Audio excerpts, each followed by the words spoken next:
alright, how you doing? Last build then, so Lancaster, Tamiya Lancaster, and this is the third video that I've done for this, because the other day when I did it, wife walked in, yeah, thanks for that, and then yesterday when I had another go last night, kids walked in, and I'm like, well, somebody's just give me a little bit of space. However, I'll put some pictures up because normally when I do the post build video I just chat about how I fan it, because at the end of the day I'm just a normal regular builder having a drink of tea. So which kit is it? It's that one. Okay, Avro Lancaster Mark 1/3 from Tamiya 1 in 48. Now last year me and Dave and Bill went down to Telford and I bumped into Ev, who I chat to on a regular basis, 2, 3, 4 times a week anyway. And he's saying, you sort of mastered this tornado thing now, Mark, haven't you? I was about doing something a little bit different, and even though I've done a few odds and sods, I'm just trying to think on now. I am a fast jet builder, and to be absolutely honest, World War II birds just do not appeal to me, and I can't help that. Even though I were in cadets for 3 or 4 years when I was a kiddie, and did, the bases and the tours and one thing or another. I love the sort of blue uniform and the peak cap and the saluting, the officers type of thing. But then on the other hand, I loved, the flying jackets and the leather sort of helmets that they wore in World War II and all that sort of tally-ho stuff. I loved all that, but I just couldn't find, I couldn't find a connection with World War II stuff. And I don't know, why that's come along. I do remember distinctively when, it must have been about 13 or 14, we went to Abingdon in Oxfordshire with cadets. And one of the days there, they got a tornado and they got the tornado engine out and they strapped it to a cradle, like you do, and they lit it. And they've got all cadets and we're all stood sort of 70, 80 yards back. And when they lit it and put the burn on, the noise is just unbelievable. And maybe it comes from that, me love of fast jets. I suppose, when you're in a Spitfire, a Lancaster, Mustang, something like that, and you're doing 350, 360 mile an hour propeller, it's a sort of romantic roll of flight, if you will. Whereas if you're in a Tornado, Eurofighter, Phantom, 14, 16, 15, you're going some. And I must just sort of click with you're going some more than I do with propeller stuff. However, I digress. So Ev's saying to me, let's get you building something else, mate. And I've really got to want to build the kit, the subject, for me to sort of fall in love with it, if you will, because I'm not a big F-18 Hornet fan, even though I love fast jets. It just looks totally weird to me. That, and then that goes down to the front end, I just can't grow to love it. So I've built one F-18 and that was like 5, 6 years since, and that ended up in bin because I didn't care about it. Okay, so I've really got to want to build it. So I says, go on then, Ev, what you got? He says, well, I've actually got a spare 1 in 48, so that sort of like, oh yeah, keep talking. I've got a spare 1 in 48 Tamiya. Oh yeah, keep talking. Lancaster. Oh, hold it there. Really? What? Really? But I sort of committed myself to do it because he'd paid top dollar for it, I'd lad, and I says, look, I'll get it cheap. Cheaper than what he paid for it. And there's some photo etching there, Mark, and it's I've got some nice decals and it builds into a nice kit. And have a go.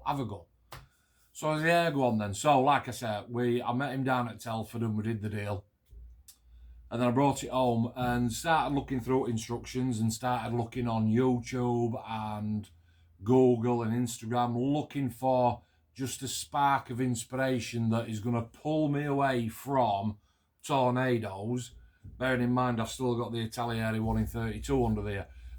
This has got to be a bloody good kit to pull me away from that to do it. Does that make sense? Maybe you guys, you'll build anything, I don't know. But I can't. So I put it in stash and I've done a tank and Dave Jackson's got that. And then I've sort of we went Christmas shopping with Club and I dropped on another tank because there was nothing else there that absolutely pulled me in. So eventually this Tamiya Lancaster kept at top of pile. So starts looking through instructions. Got a spoon in my pocket. Starts looking through instructions and it looks pretty simple, you know, sort of like cockpit area that's attached to a floor plan. I'm doing it in my head now, with instrument panels and tool sides and wing halves that go in and horizontal vertical stabilizers at back that just clip in, and you start to think how good a fit is that. And obviously with it being two halves like that make up the fuselage, you know that there's going to be a seam down down top and underneath. And how much fettling is that going to take, and what am I like on sanding sticks? Have I got enough filler? Da-di-da-di-da. So, but the thing that just kept putting me off was the colours, because I'd started to do some research on the colours of the Lanc. It looked like an RAF dark green, true, and it looked like a sort of flat earth, dark earth, hot brown. Now, as you are probably aware, I've been using this MRP paint. And I don't buy it directly. One of the lads at Club, Dave, he's got a bigger allowance than me for modelling for me. And every now and again he'll say, Mark, I'm putting an order in, but I missed it. But I caught him this time. So I knew that I got RAF dark green. I'm looking over there because that's where it is. I knew that I got that.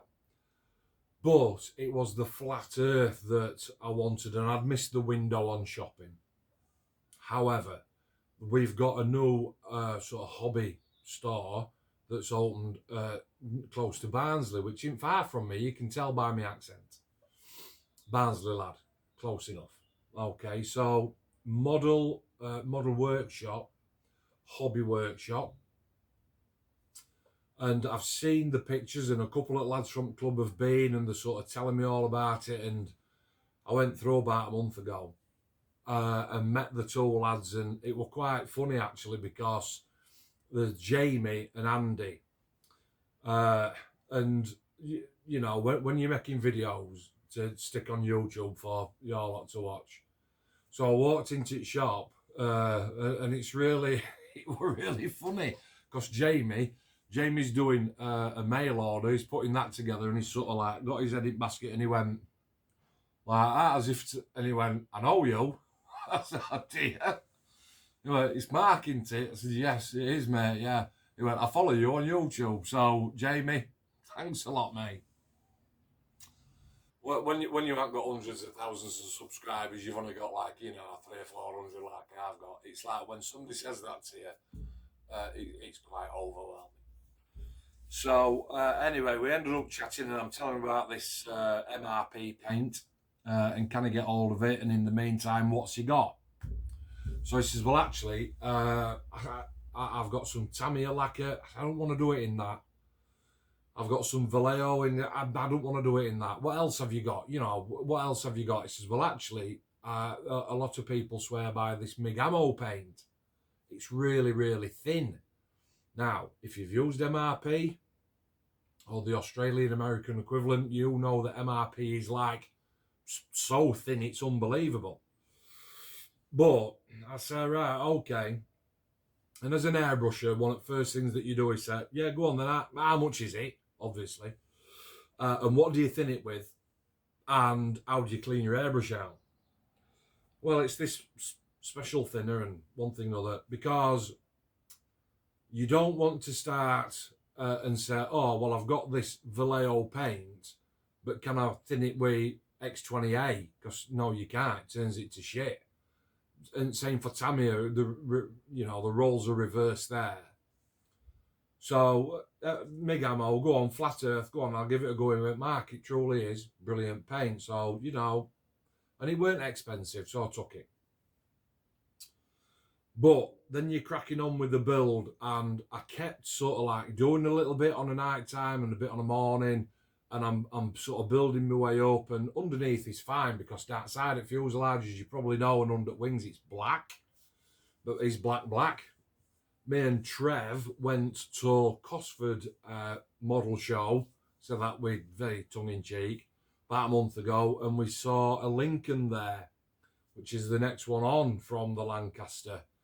And is black? Well, it depends on how close you got to the bird, and it depends on what angle that you were looking at, and all sorts of things, because a lot of panels, they've sort of got grey splodges on them, and where panel lines are, it would have sort of darker black than the actual inner panel. And I know that we can replicate that through our hobby.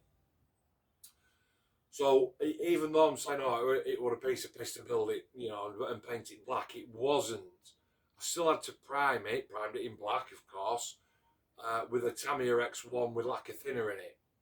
Just turned my pressure up ever so slightly on my airbrush, and that went down a treat. But it was black, and I didn't want black. It's one of the oldest arguments that we have in modelling world, isn't it? That, black, and that's over-weathered.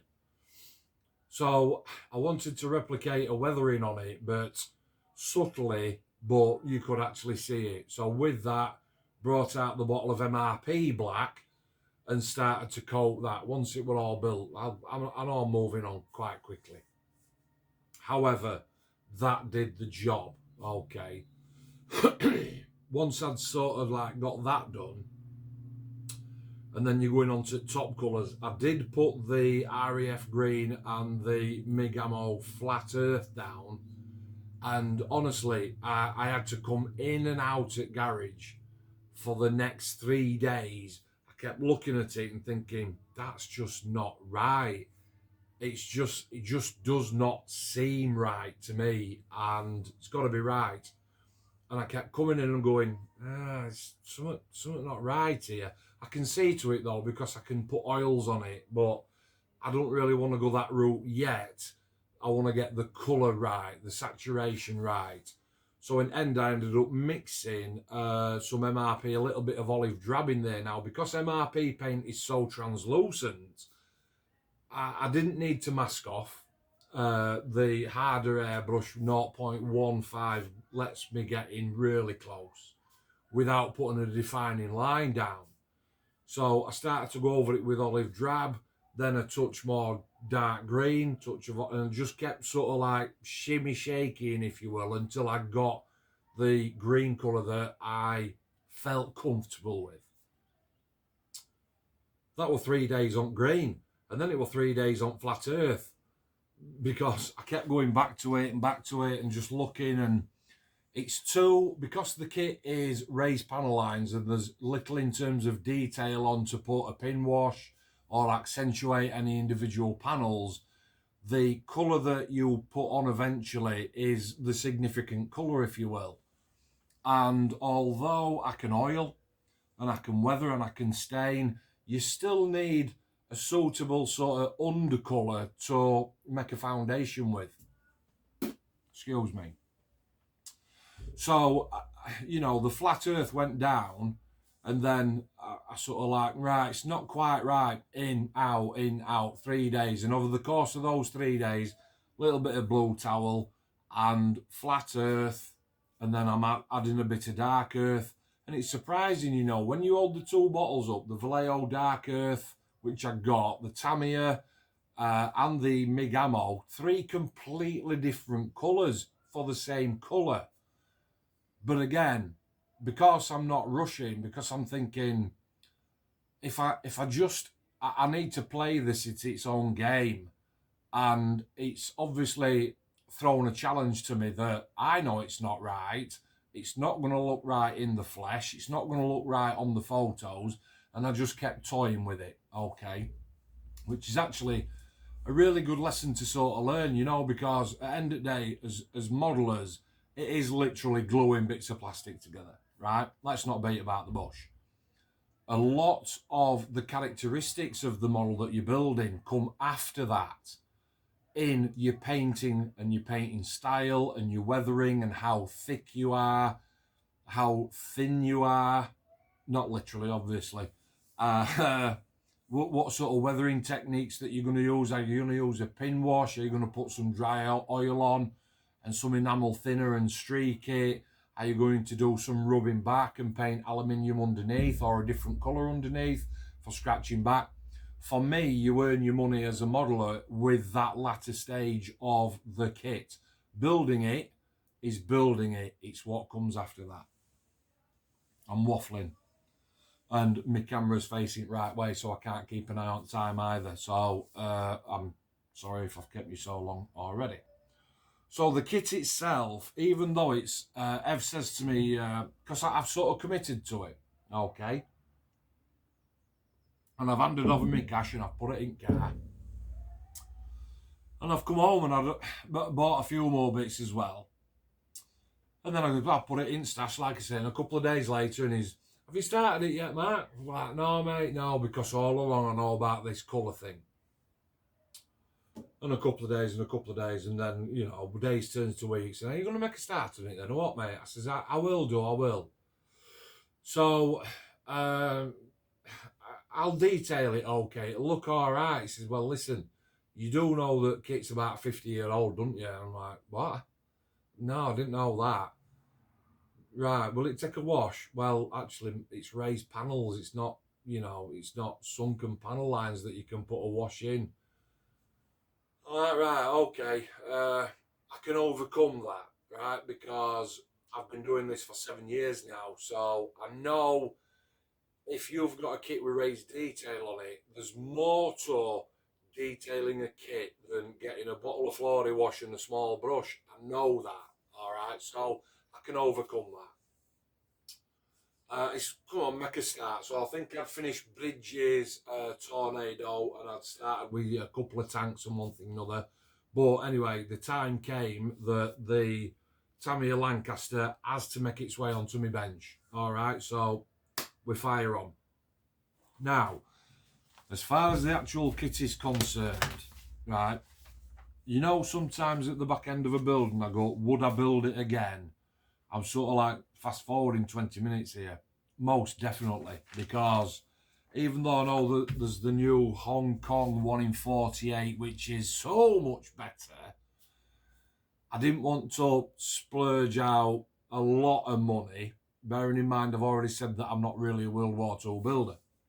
What happens if I'd have put 80, 90 quid into something, got it home and thought, you know what, it's just not my cup of tea. It's a waste, isn't it? So I thought for the money that I gave for this, it would give me an opportunity to have a go, basically. So it's a really, really simple kit. I think there's only 23 parts to actually completing it. There's 23. Step 1 then, figures, whip them off. Step 2 is, like I said, it's cockpit seats, instrument panel onto the bed.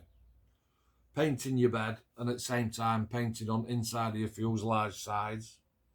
And once you've done that, a little bit more on your instrument panel, putting the windows in, which comes in a plastic strip on your clear plastic sprue, and putting them in, but they'll go in with some micro crystal clear.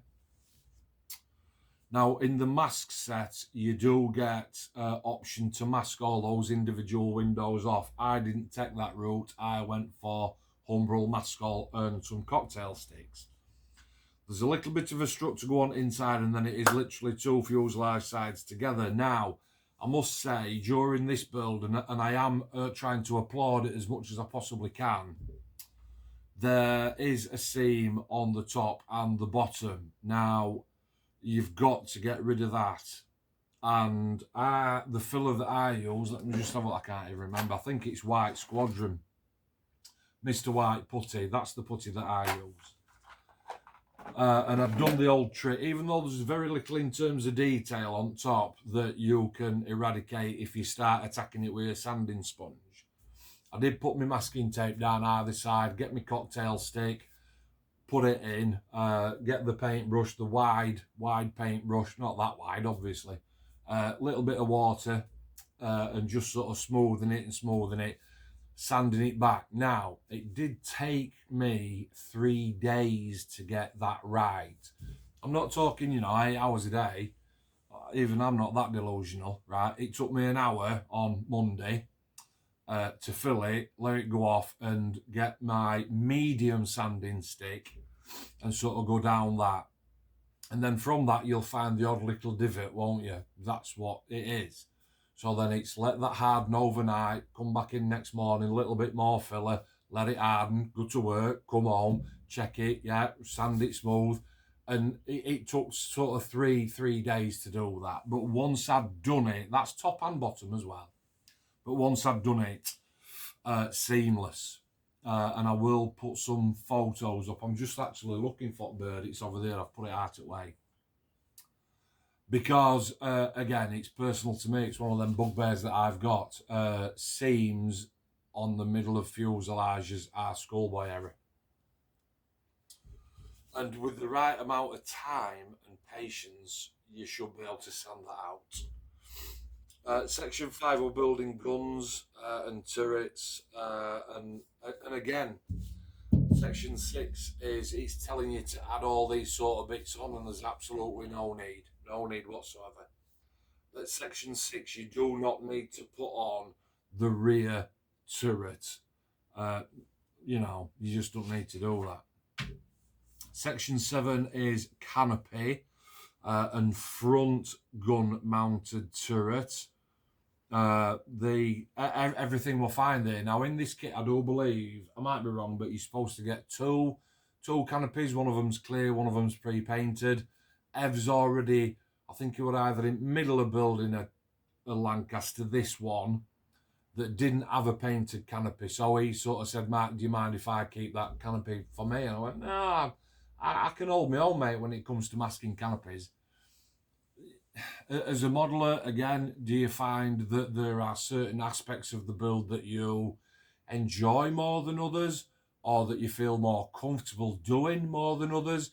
For some, they'll say, I can't paint tyres, wheels, I can't do that.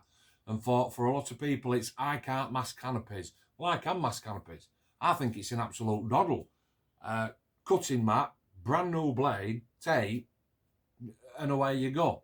Okay, there's loads and loads of different ways on how to burr taping.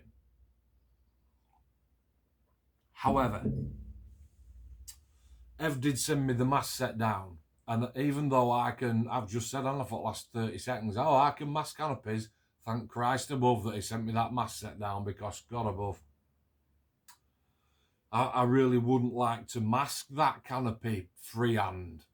But on other hand, I'm not a big sort of person that says I want to spend £8 on a mask set, because you can use it once, and for £8 masking a canopy, I can take my time, and I could have done it freehand. I think that a lot of people will go, tonight I'm masking the canopy, and sometimes you've got to change your train of thought, if you will, because if I'd have masked this canopy by hand with a blade and tape, I wouldn't have thought like that. I would have come into my garage on a night time and thought to myself, tonight I'm going to do these 4 squares, end of. Does that make sense? And you put your tape on, you cut it and you burr it in and one thing and another, and you cut it and you get it as right as you can. Maybe it's just me. I would never come into a canopy like that and think I'm doing canopy tonight, because you're setting yourself up to fail. If you do baby steps or bite-sized chunks and say, no, tonight I'm actually going to mask that 1 square off, and I'm going to do it and do it and do it again until it is absolutely right, then that's what I would have done. Because I'm anal like that. Okay, it's got to be right. Section 8 is your engine nacelle assembly, and again, it's 2 halves paint on inside, dead easy, and a couple of attachments to go on either side. Section 9 is adding those nacelles to the underside of the wing. Section 10 is main undercarriage, and it's really, really strong, and it's really good. There's not a lot of flash, there's quite a fair bit of detail on there, but again, it's all black. Section 11 is fitting that landing gear to the wing, and section 12 is putting your other wing on top to close it all in. So if you think about it, by section 12 you've got all your office done, fuselage sides together, wings built, undercarriage built, and you're cracking on. Section 13 can be omitted because that's adding your weighted wheels or your round wheels. You do get 2 sets of wheels with this, weighted or round. I went for weighted. And it's also telling you to put your landing gear covers on, and again, that's something that, because the attachment point is so solid, you know, when I'm trying to fanny about with a Tonka or an F14, and on your bay door it's got 2 little lugs like that, ain't it? And you think, no, that's not going to hold in a million years. Well, the clasps, if you will, on these engine covers, on these wheel covers, were like that. Absolutely enormous. So I know that they didn't need to go on. 14 again is adding lights onto ends of your wings, and you just don't need to do that as yet. That can be one of your last jobs. 15 is tail fin assembly, your pieces and your pieces, and again, lovely fit, no drama. 16 is putting your wings to your fuselage and your tail fin assembly to fuselage and the rear wheel. And again, the rear wheel, it just doesn't need to go on yet. You know as well as I do, at some point that's going to get broken off. Okay. So just leave it off. When you look at it, if you think that's going to break off, no, put it on. Stage 17 is bombs and your £4,000 bomb, the cookie. And again, depending on where I'm sat on camera, I'm going to put some pictures up on how I painted these bombs. Pictures say 1,000 words. Now, a tiny little bomb, and I think there's 20 odd of them, if I'm not mistaken. 18, make 18. And to get that little bit of masking tape round the nose can prove fiddly and tedious when you've done 3. Near mine done 18. So the simple solution that I got for that, I'm going to put the pictures up, and I'll probably keep them on for 10 seconds or so, just so that you can get a flavour of that. Okay. 18 is adding your Bombay door, and again, you don't need to do that. That can be one at last jobs. 19 is building assembly of your dorsal turret. 20 is engines and exhaust. Funny story with that one. 21 is prop spinners and the front engine covers. 22 is choosing which props you want, because you've got either a wider one or a pointed one. And again, I'm no Lancaster enthusiast, so I won't know, you can't put the spatula type ones, the round ones, on a Mark III, because they didn't have them there on Mark 1s, and you can't do this, and you can't do... Fine, fair enough. Looks like a Lancaster, smells like a Lancaster, that'll do for me. 23 is adding it all together. 24, well, they're at 24, they're done, they're on to paint job. So, I did the Lanc, which is 424 Squadron Lancaster B Mark 1, and the reason that I did the Mark 1 were very, very simple. Down at bottom, you probably can't see, but down at bottom, round here somewhere, there's a bulge under the belly. It turns out that's some kind of radar. Now, if you've watched my videos before, you'll have heard me say, if it's in the box, it's going on. Because I want to extract as much value from money as I possibly can, because I'm a right type ass from Yorkshire. Why wouldn't I be? So if it's in the box, it's going on. So that is the only reason that I opted for Style C, which is the Mark 1. Okay. And then it went on to paint job and colours, which I've already talked about.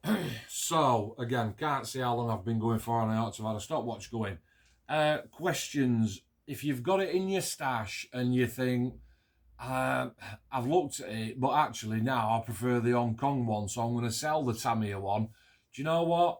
Sell it. and actually sell it to me, because this Tamiya kit, even though I've not had my hands on the Hong Kong one, the Tamiya kit for me it's a beautiful kit. It goes together really, really well.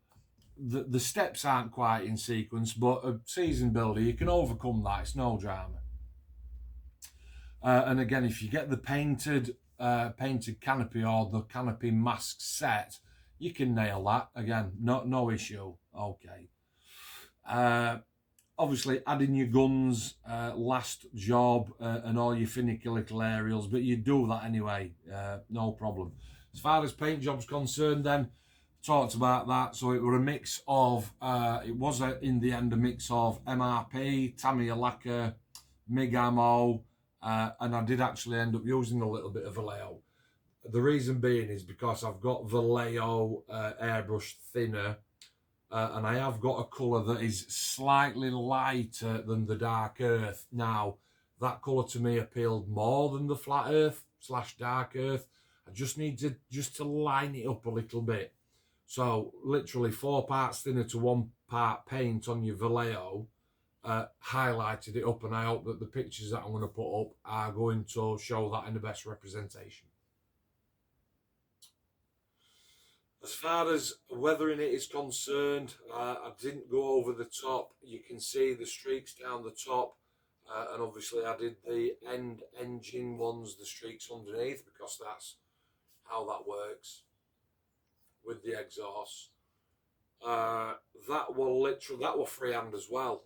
That was airbrushing, holding the wing, and just sort of airbrushing a black line, then another black line, let it dry 30 seconds, swapping out to grey, a grey line, a brown line, and just sort of like doing that. And I've got faith in myself, and I thought, I can do this freehand, and absolutely nailed it. So, would I build the kit again? Most definitely. It's absolutely lush. I know that Ian Clement down at Club, he's got like a little bit of a trio going off at minute. He's got a bomber, he's got the Dam Buster one, and he's got the one with a massive bomber. It eludes me which one it is, I can't remember. He's got that one in a bit of a trio on a diorama.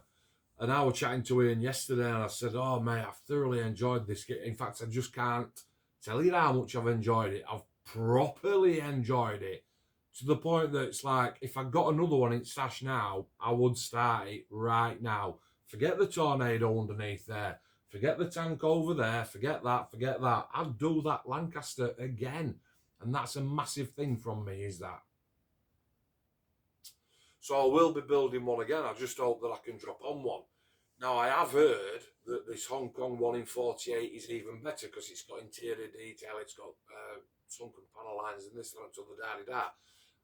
That's what I'm going to start doing, looking on YouTube and Googling it and researching it and asking the questions and flipping a coin and saying, well, actually, which one is the better kit? One's supposed to be a better shape than the other one, but one's got more detail than the other one. But one's nearly twice as much as the other one. And sort of, exploring which avenue I want to go down. But the bottom line is, if I got another Tamiya 1 in 48 Lancaster in front of me, would I be disappointed? Most definitely not.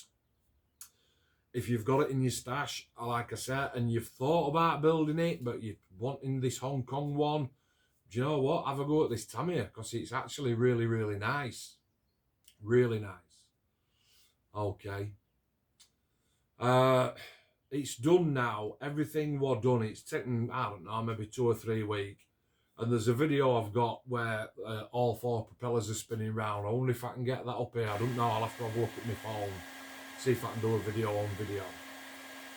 And I sort of fooled a few people, if you will. And oh, Mark, you cheeky sod, you didn't tell me that you put, the little sort of battery packs in to spin your propellers around. Oh, you cheeky bugger. I didn't. I just brought our lasses 2 air dryers into the shed and went like that, and spun them off. Okay, just for that effect, just because I wanted to see 20 seconds of all 4 props spinning. I used 2 air dryers, one here, and blasted away. Okay, would I build it again? Most definitely. Could I correct the kit?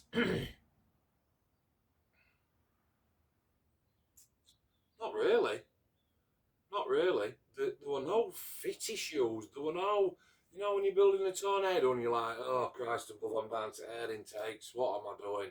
There were none of that. There were no flash. A couple of seam lines to see to, but that's just part of hobby, isn't it? There were no heavy sprue gates. There were no shrouds of plastic. There were no divots anywhere. It really, really, really did go together so pleasingly. I was like, you know, I'm saying, Christ, if I build one right now, it was that good. I will build another one. In fact, I think, dare I say it, I've even sort of fallen in love a little bit with this Lancaster kit. I need, obviously, to go and take some medication. I digress, I'm kidding. Thank you to Ian down at Club, because I had a brain fart moment. We'll wrap up. I had a brain fart moment and went 1, 2, 3, 4 engines on this bird. That means I need 1, 2, 3, 4 exhausts. Dink dink. Built for, threw 4 away. And when I came round to doing it and getting around to, right, okay, 1, 2, 3, 4. Oh, for God's sake. So I tossed them. Now, feel free to absolutely have a laugh at that, right? Because that just goes to show that you can get above your station, can't you? You can think that you are in control, but actually it all comes down to following instruction. So thanks to Ian, because Ian, luckily for me, had the sprues on from his 3 Lancasters that had got the spare exhaust stacks on, and gave them to me yesterday. So obviously I rattled them off and finished it off yesterday. Love the kit, can't correct it, it's absolutely spot on. I'm not bothered about, oh Mark, actually you'll find that this shape is quite not right, and that turret is sat like 0.3 millimeters too high out of the spine of the aircraft, and I think actually you'll find that wheel actually had this. Jog on, mate, jog on, right? It looks like a Lancaster, and it's good enough for me. I've done the best job that I possibly can. And hopefully these photos that I'm going to put up are going to show that. So shout out number 2 to Jamie and Andy down at Model Workshop. They're in Barnsley, and again I will put some, I will eventually stop talking, but I will put some pictures up for those lads. It's a cracking sweet little shop it is, and more paint than you can shake a stick at. And I think that they've just extended, they've put a mezzanine floor on. So I wonder how that's going to look. I'm going to have to call in next Saturday and have a catch up with the guys. Thanks to Ev Red Dragon Modelers in Wales for pushing me to do something other than a GR4. Push this kit onto me, you know, do it, Mark, do it, and I've done it. All right, so, mate, I hope that I've done it justice in what it should be like, you know, because you pushed it onto me, and reluctantly at the time, you know, Lancaster, really, but thanks a lot for pushing me for that. Everybody else who I follow on Facebook, YouTube, Instagram, and all the lot, thanks for watching. Stay safe, everybody. I don't think there's anything else. Stay safe, everybody. We don't really talk about COVID anymore, do we? We now talk about the Russian thing and the Ukrainian thing. It's unbelievable what's happening over there. Anyway, I'm not talking about that. I'm talking about Lancasters. Stay safe, take care. I'll shut up talking, put some pictures on, and I'll catch you next time. Now I'm going to finish my brew and let you look at these. Cheers.